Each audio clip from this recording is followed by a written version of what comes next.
Now, non-stop news. 20 minutes of uninterrupted news and weather. Only on Fox Connecticut News at 5.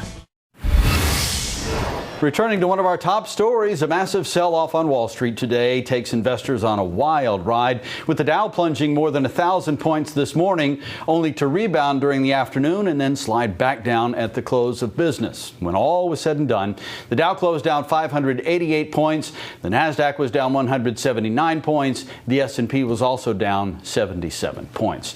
Now, joining me now with some perspective on what's going on in the world of money and investments is Michael Chadwick. Michael, thanks for joining us today. So here's what I want to do first. Pretend I'm your uncle and I'm freaking out. Calm me down. Okay.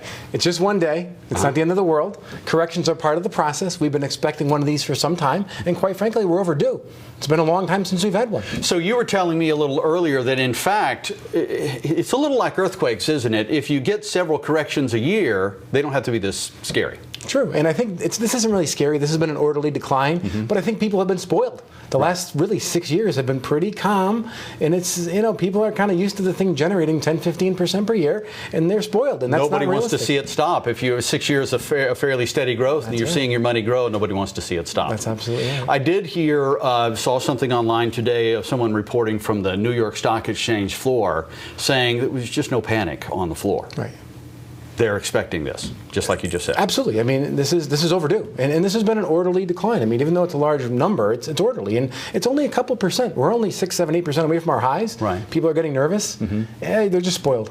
So people are talking about the slowdown in China, right, and people talking about the economic woes in Greece as being the reasons that this happened. What's your feeling? Do you agree with that?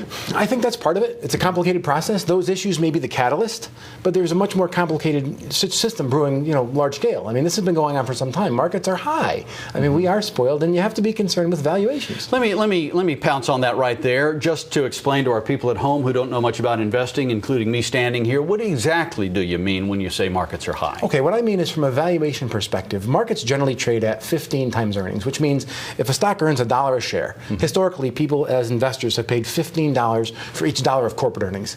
Today, the market average is probably in the low to mid 20s, but some companies are trading for absolutely ridiculous valuations in the hundreds of the thousands. So you've got to be cautious with what you own today. If you own good things trading at reasonable valuations, not much to worry about.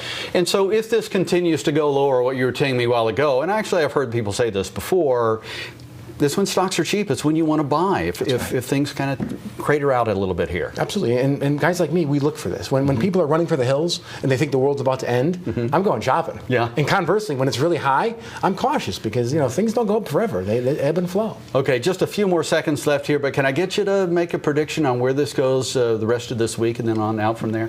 This week, I suspect we go down, and again, it's orderly. It'll go down, and eventually we'll bounce back. And I think that last bounce back may be our ultimate peak. And markets don't go up forever, so we're going to have a correction. We're going to have a bear market. Right. But just keep your wits about you. There's great opportunities in these things. Volatility breeds opportunity. Okay. All right. Michael Chadwick, thanks for joining us today. Appreciate your time. Thanks for having me. Audrey?